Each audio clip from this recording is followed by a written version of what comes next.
करना है, और व्यभिचारी की गति कभी शुभ नहीं हो सकती। व्यसनी धन शुभ गति व्यभिचारी कभी नहीं हो सकती। शास्त्र मर्यादा का नाश करने वाले ऐसे लोग प्रमाण देते हैं नाटकों, नौटंकी और फिल्मों का, कि ऐसा करना उस फिल्म में कहा गया, ऐसा करना उस डॉक्टर क्या है? शरीर संबंधी अंगों का ज्ञान रखने वाला है, ना कि वो परमार्थ विजयी योद्धा है। वो काम, क्रोध, लोभ, मोह, मद इनका ऑपरेशन करना जानता है क्या? इतना चाहे जितना तुम डिग्री ले लो, इस शरीर का तुम ज्ञान रख सकते हो, लेकिन मन का और बुद्धि का और परमात्मा तत्व का ज्ञान प्राप्त करने वाले महापुरुषों की, ब्रह्म ऋषियों की वाणियों का खंडन करने का अधिकार नहीं है। उन्हीं की बात से हमारा परमार्थ शुद्ध होता है। शरीर में जितनी पावर शक्तियां हैं, वो सबका अंतिम रूप वीर्य है। सबका अंतिम रूप, सप्तम धातु का अंतिम रूप बनता है जाकर वीर्य, और उस पावर का नाश करने वाला कभी स्वस्थ रह सकता है? कैसी बुद्धि है, कैसा उपदेश है? यहां कह रहे हैं कि परमार्थ की शुरुआत ही ब्रह्मचर्य से होती है। इसलिए चाहे गृहस्थ हो चाहे विरक्त, गृहस्थ तो संयम से संतानोत्पत्ति के लिए भगवत प्रणाम करके, भगवत आराधना करके, दिशाओं को नमस्कार करके, तिथि और समय की योग्यता देख करके संतानोत्पत्ति के लिए भगवत पूजा भाव रखकर वो संयोग किया जाता है, सहवास किया जाता है, और भगवान की प्राप्ति के मार्ग में चलने के लिए इसका संचय किया जाता है। ब्रह्मचर्य परम जीवन, परम पुरुषार्थ ब्रह्ममय है। 10,000 वर्ष तक ब्रह्मचर्य रह करके कश्यप जी ने जब संतानोत्पत्ति का संकल्प किया, तो विनता जी से भगवान गरुड़ जी का प्रादुर्भाव हुआ। भगवान अरुण जी का, जो सूर्य के सारथी और जो हरि के वाहन गरुड़ जी, अरुण जी। फिर 1000 वर्ष तक रहकर तो भगवान वासुकी, भगवान शेष, अनंत फणधारी, इनका जब जब वो सहवास करते तो हजारों वर्ष ब्रह्मचर्य रह के तो बलिष्ठ देवता, बलिष्ठ दैत्य सब उन्हीं से प्रकाशित हुए, कश्यप जी से। ब्रह्मचर्य पूर्वक जीवन कई वर्ष व्यतीत करके नाम जप करते हुए फिर संतान, तो चाहे बालिका हो चाहे बालक, वो जगत मंगल करने वाला हो गए, पशुओं जैसे आचरण से नहीं। ब्रह्मचर्य जिसका ठीक है वही, चाहे गृहस्थ हो चाहे विरक्त, वही परमार्थ पर विजयी हुआ है आज तक।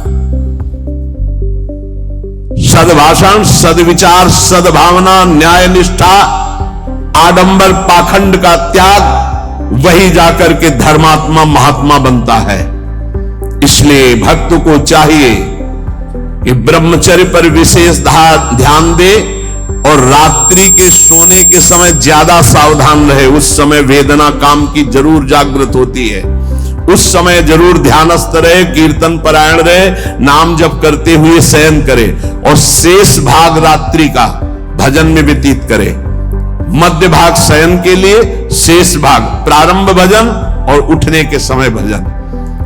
अब आप लोगों की तो दिनचर्या ऐसा है कि अर्धरात्रि से शुरू हो जाती, शेष भाग आने ही नहीं पा। ये जो ब्रह्म मुहूर्त समय कहा जा रहा है, इस समय तो सत्संग हो रहा है आपका। कितना सौभाग्य है कि आप उठना चाहो या ना उठना चाहो, आपकी दिनचर्या ऐसी कि आपको अगर 2:30-3 बजे नहीं उठोगे तो आप अपनी दिनचर्या नहीं कर पाओगे।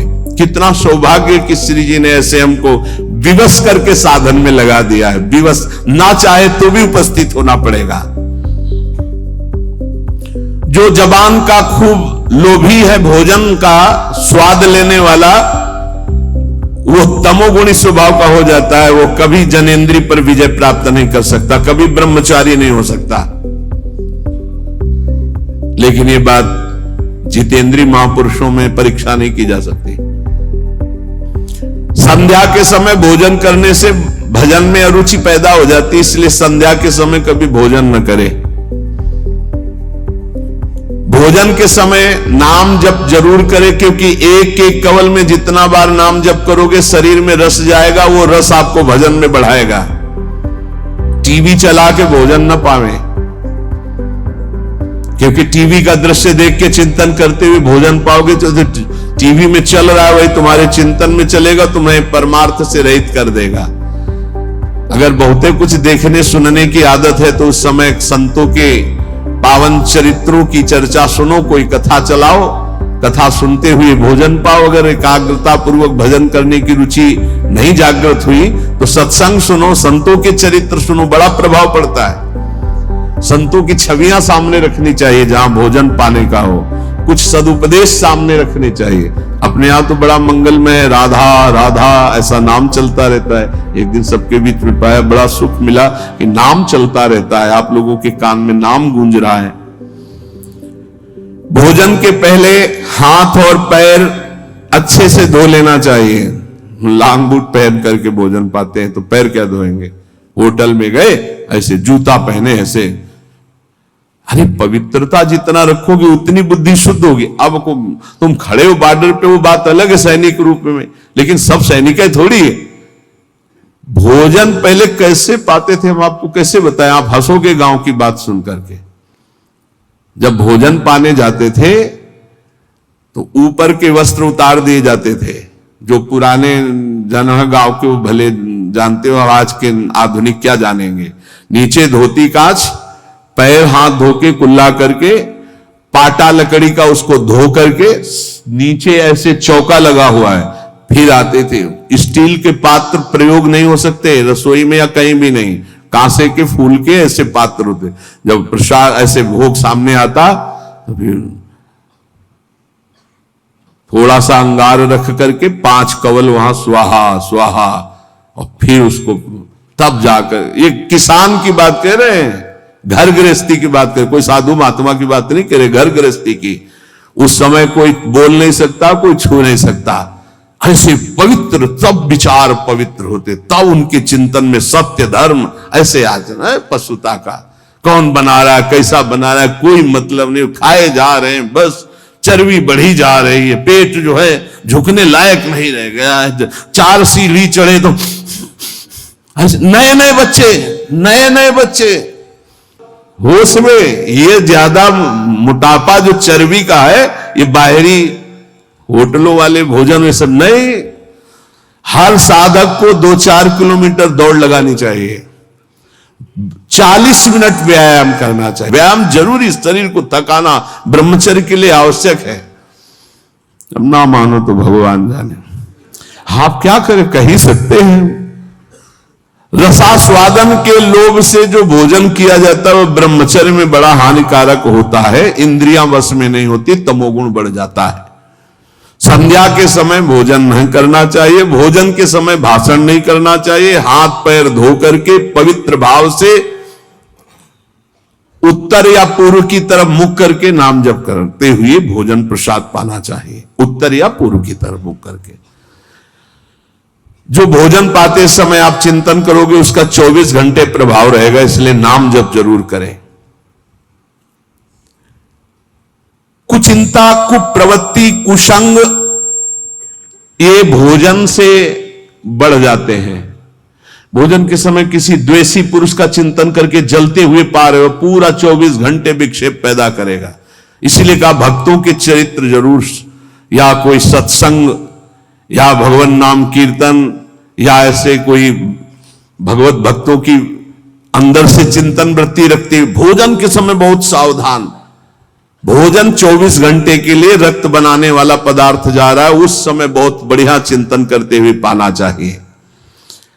जो एक दूसरे से हंसी मजाक करते हैं, जो सीरियल तमाशा नौटंकी के ऐसे देखते हैं, जो छल भरी बात करते हैं, जो दूसरों के साथ गंदे व्यवहार करते हैं, ऐसे लोगों से भक्ति करने वालों को बचना चाहिए।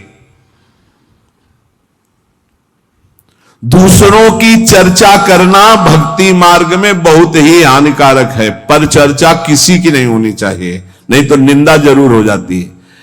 जो हर समय नाम जप करते हैं उनके शरीर में परमाणु नामाकार पैदा होने लगते हैं शरीर से। ऐसे जनों के साथ बैठना, संभाषण करना, उनके साथ भोजन पाना, या उनकी चरण रज या उनका उच्छिष्ट या उनका कुछ दिया हुआ पदार्थ मिले तो नाम जप में बड़ी रुचि बढ़ती है। जो शांत रहता है, वाद विवाद नहीं करता है, भगवत चिंतन परायण है, उसे ही शांताकार पुरुष कहते हैं। शांताकार, शांत रस, वहीं से। जो तीर्थों में भ्रमण करता है उसकी चित्त वृत्ति बहुत जल्दी शुद्ध होती है, पर कुभावना और पाप आचरण का त्याग करके तीर्थ भ्रमण।